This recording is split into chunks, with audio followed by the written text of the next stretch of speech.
इकडचं तिकडे करायची जुनी सवयची तुमची. वरतून मला काय म्हणता, होय भाऊ एवढी लाईटी काढतोय आमची. भाऊ तसं नाही शेट, चेष्टा केली तुमची मस्करी वारी विषय येऊ. भाऊ तुझी मस्करी बघून आता मला मुतायला लागली आहे.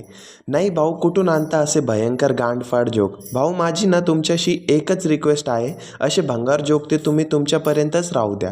एखादा म्हातारा माणूसांनी जर चुकून मुकून तुमची रील बघितली तर जाग्याच वरच त्याला हार्ट अटॅक यायचा.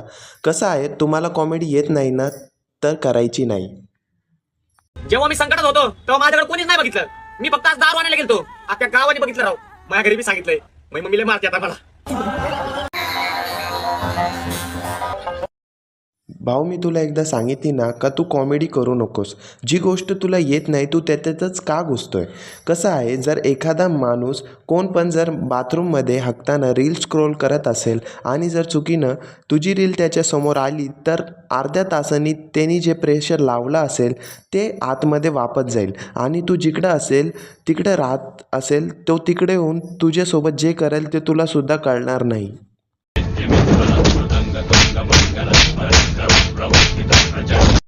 ज्याला वेळ नाही त्याला पण वेळ लावायचं.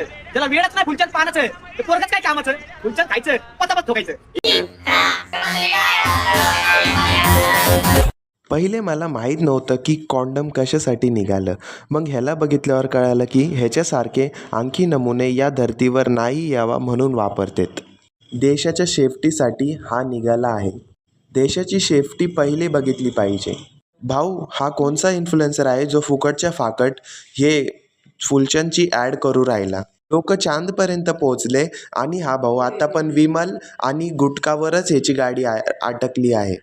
ह्याच्यासारख्या नरसाळ्याला बघितल्यावर हेच कळतं की आपण शिकलो पाहिजे. नाही शिकलो तर ह्याच्यासारखे आपण बनू.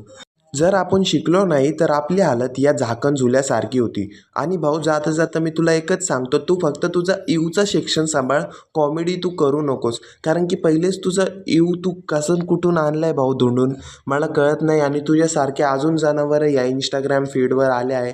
तर ह्याच्यासाठी मी आणखी एक नवीन व्हिडिओ आणणार आहे. जर तुम्हाला पाहिजे असेल तर कमेंटमध्ये कमेंट करून जा.